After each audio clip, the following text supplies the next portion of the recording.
Magjia e heshtur e një përshëndetjeje. Si të lexosh sinjalet e tërheqjes para se të ndiqni këtë artikull, mos harroni të pëlqeni faqen tonë. Kur mendon për një përshëndetje, çfarë të vjen në mendje? Një përshëndetje e shpejtë, një tundje dore, një buzëqeshje kalimtare? Shpesh i shohim këto momente si formalitete, si gjeste që i bëjmë pa u menduar shumë, përpara se të vazhdojmë me ditën tonë. Por, po sikur një përshëndetje të jetë shumë më tepër se kaq, po sikur në ato pak sekonda të fshihet një histori e tërë, një histori e emocioneve, dëshirave dhe lidhjeve të pavetëdijshme? Carl Jung, një nga mendimtarët më të mëdhenj të psikologjisë, na ka lënë një mësim të fuqishëm. Çdo takim mes dy njerëzve është si një reakcion kimik. Kur dy shpirtra ndeshen, diçka ndryshon brenda tyre dhe mes tyre. Një përshëndetje mund të jetë pikërisht ajo shkëndijë që ndes këtë reakcion. Nuk është thjesht një shkëmbim fjalësh, është një çast ku trupi, shikimi dhe energjia flasin më shumë se mendja. Përshëndetja, teatri i të pavetëdijshmes. Le ta imagjinojmë për një moment. Dikush të përshëndet, ndoshta një burr që të ka tërhequr vëmendjen. Ai thot përshëndetje, por ka diçka në mënyrën se si e thot. Ndoshta shikimi i tij zgjat një çast më shumë. Ndoshta trupi i tij anon lehtë drejt teje, sikur po tërhiqet nga një forcë e padukshme. Ose ndoshta buzëqeshja e tij ka një ngrohtësi që nuk e shpjegon dot. Këto nuk janë thjesht detaje. Ato janë sinjale të pavetëdijshmes, rrëfime të sinqerta që trupi i tij bën pa lejen e mendjes. Jung na kujton se ajo që mbetet e pashprehur nuk zhduket, ajo jeton dhe na drejton. Në një përshëndetje, dëshira dhe tërheqja shpesh shfaqen para se fjalët të kenë mundësi të formohen. Është momenti kur maskat ende nuk janë veshur, kur e vërteta del në pa përmes gjesteve të vogla, një prekje e lehtë, një shikim që ndalon të flokët e tu, një hapësirë mes jush që zvogëlohet pa arsye të qartë. Sinjalet që flasin më fort se fjalët. Si mund ta dish nëse një përshëndetje mbart diçka më tepër? Vëzhgo. Trupi nuk gënjen kurrë. Kur një burr është i magjepsur nga ty, përshëndetja e tij do të tregojë shenja që nuk mund t'i kontrollojë. Shikimi që ndalon kohën, nëse sytë e tij qëndrojnë të tuat pak më gjatë, ose nëse vëren një detaj në pamjen tënde, flokët, buzëqeshjen, veshjen, ai nuk është thjesht duke të parë. Ai po të zgjedh, qoftë edhe për një çast. Flokët, në veçanti, mbartin një simbolik të fortë, sensualitet, identitet, ndryshim. Një shikim aty është një sinjal i të pavetëdijshmes. Afërsia që thot rri, a e zvogëlon ai distancën mes jush? A anon trupi i tij drejt teje, sikur po kërkon një lidhje që fjalët ende nuk e shprehin?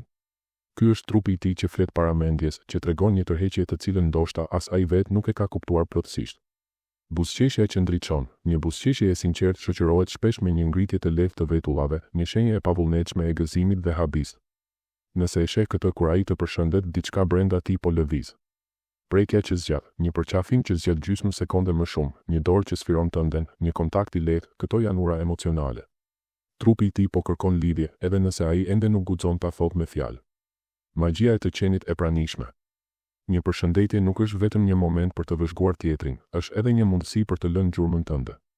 Ti mund ta transformosh atë çast në diçka të paharrueshme, jo duke u shtirur, por duke qenë autentike. Prania jote ka një fuqi të jashtëzakonshme. Kur je vërtet aty, kur shikon, buzëqesh, dëgjon me gjithë qenien tënde, krijon një energji që mbetet në mendjen dhe zemrën e tjetrit. Jung thoshte se jeta e pajetuar na mundon, por një sekondë e jetuar plotësisht lë një gjurmë të përhershme. Në një përshëndetje, ti mund të jesh ajo gjurmë. Nuk ka nevojë për fjalë të mëdha apo gjeste dramatike. Një shikim i sinqert, një buzëqeshje e ngrohtë, një prekje e lehtë, këto janë të mjaftueshme për të krijuar një lidhje që vibron. Si të lexosh të vërtetën në çaste të papritura. Një nga momentet më të fuqishme për të kuptuar ndjenjat e dikujt është kur ai nuk pret të shohë. Imagjino një takim të papritur, nëse fytyra e tij ndriçon, nëse përshëndetja e tij është e ngarkuar me habi dhe gëzim, nëse për një çast humb qetësinë e tij të zakonshme, aty do të gjesh të vërtetën. Në mungesë të strategjisë mbetet vetëm realiteti. Vëzhgo pa gjykuar. Mos u nxit për të interpretuar menjëherë. Thjesht shiko. Çdo gjest i pavullnetshëm, një shikim, një lëvizje, një buzëqeshje është një dritare drejt shpirtit të tij.